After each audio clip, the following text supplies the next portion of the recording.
السلام علیکم ورحمۃ اللہ وبرکاتہ۔ اللہ تعالیٰ نے ہم کو اور آپ کو زندگی عطا کی، اور یہ زندگی نام ہے ایک ڈیوریشن کا۔ پہلی سانس سے ہم نے اپنی زندگی کے سفر کا آغاز کیا، اور آخری سانس پر یہ سفر رک جائے گا، تھم جائے گا اور ختم ہو جائے گا، اور پھر اس کے بعد ایک نئی زندگی کا آغاز ہم نے کرنا ہے۔ زندگی بے مقصد نہیں دی گئی ہے، اس کا اللہ تعالیٰ نے کچھ مقصد رکھا ہے بحیثیت خالق، بحیثیت کریٹر، کہ انسانی تاریخ میں سب سے پہلے آقا علیہ الصلاۃ والسلام نے ہیومن رائٹس اور فنڈامنٹل رائٹس کا نظریہ بھی دیا، اور اس کو ایگزیکیوٹ کر کے، پریکٹس کر کے بھی دکھایا۔ آج اگر پریمبل آف انڈین کانسٹیٹیوشن میں جسٹس اور ایکویلٹی کی بات کی جا رہی ہے، انسانی بھائی چارہ کی بات کی جا رہی ہے، تو میں پورے کانشیسنس اور کانفیڈنس کے ساتھ یہ کہتا ہوں، یہ اصل میں دین ہے آقا علیہ الصلوۃ والسلام کی۔ اور پھر صرف حقوق اور رائٹس اور رسپانسبلٹیز نہیں دی، بلکہ اللہ کے رسول صلی اللہ علیہ وسلم نے مسلمانوں کو کریٹیویٹی اور انوویشن پر ابھارا، ایکسپیریمنٹ کرنے کی دعوت دی گئی۔ یہی وجہ ہے کہ قرآن مجید نازل ہوا، اور 100 سال کے اندر عالم اسلام میں، اسلامک ورلڈ میں ایسی لبرٹیز قائم ہو چکی تھیں جو ریسرچ کر رہی تھیں اس یونیورس پر، اس فزیکل یونیورس کے ایک ایک پارٹ کو لے کر اس پر ریسرچ کی جا رہی تھی۔ مسلمانوں نے میڈیکل سائنس کو بہت بلندی تک پہنچایا۔ الزہراوی کا اگر آپ نے نام سنا ہو، جنہوں نے سرجری کے 200 سے زیادہ آلات ایجاد کیے۔ میڈیسن میں ابن سینا کا نام ہے، رازی کا نام ہے، ایسے بڑے بڑے لوگ ہیں جنہوں نے مختلف میدانوں میں بہت ہی انوویٹو کام کیے۔ اور صرف میڈیکل کی بات نہیں ہے، ایسٹرونومی میں مسلمانوں نے سب سے پہلے نئے تجربات کیے۔ ایرو سائنس کی بنیاد گویا مسلمانوں نے رکھی ہے۔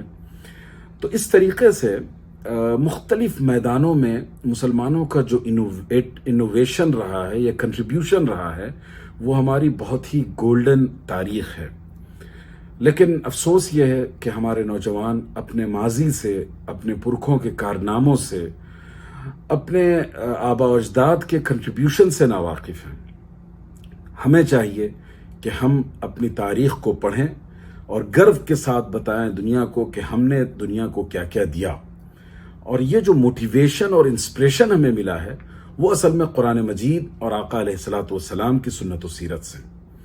اس لیے میں نوجوانوں سے گزارش کرتا ہوں کہ مختلف زاویے سے، اینگل سے اپنی ہسٹری پڑھیے، اور یاد رکھیے کہ جب تک آپ کنٹریبیوٹر کی حیثیت سے اس دنیا میں رہیں گے، آپ کی ویلیو ہوگی، آپ کا ویٹیج ہوگا۔ اور اگر آپ کا یہ کردار ختم ہو گیا تو پھر آپ کی کوئی حیثیت اور اوقات نہیں ہے، خس و خاشاک کے دام میں بھی ہمیں شمار نہیں کیا جائے گا۔ بہت کم نوجوان یہ جانتے ہیں کہ انگلینڈ میں ایک ایگزیبیشن لگائی گئی تھی، اور وہاں کے بڑے بڑے ریسرچ انسٹیٹیوشنز، گورنمنٹ کے ڈپارٹمنٹس اس میں انوالو تھے۔ مسلم این جی اوز نے خاص طور پہ اس پروجیکٹ کو لیڈ کیا تھا۔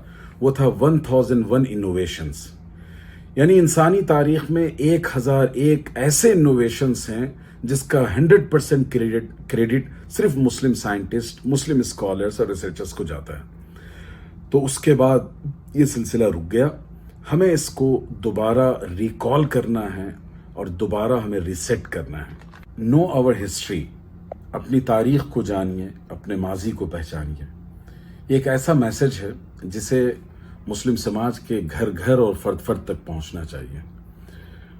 ہمیں خوشی ہے کہ کچھ نوجوانوں نے حوصلہ باندھا اور باضابطہ نو اور ہسٹری کے نام سے ایک پروجیکٹ شروع کیا۔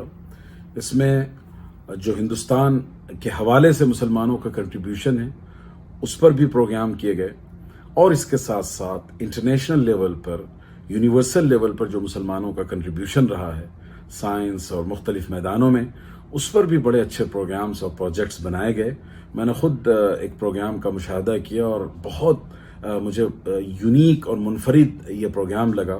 میں ریکویسٹ کرتا ہوں اپنی نوجوان نسل سے، اپ کمنگ جنریشن سے، کہ اس پروجیکٹ کا حصہ بنیں اور گھر گھر تک اس پیغام کو پہنچائیے. اس کارواں کو شروع ہوئے 4 سال ہوئے، لیکن ہمیں اس کارواں کے لیے جو افراد چاہیے اور جیسی ٹیم چاہیے شاید وہ میسر نہ آ پائی. تو میں امید رکھتا ہوں کہ ہمارے لڑکے لڑکیاں اور نوجوان بچے بچیاں اور جو ایلڈرز ہیں وہ بھی انشاءاللہ اس پروجیکٹ کا حصہ بنیں گے اور اس کو خوب کامیاب بنائیں گے.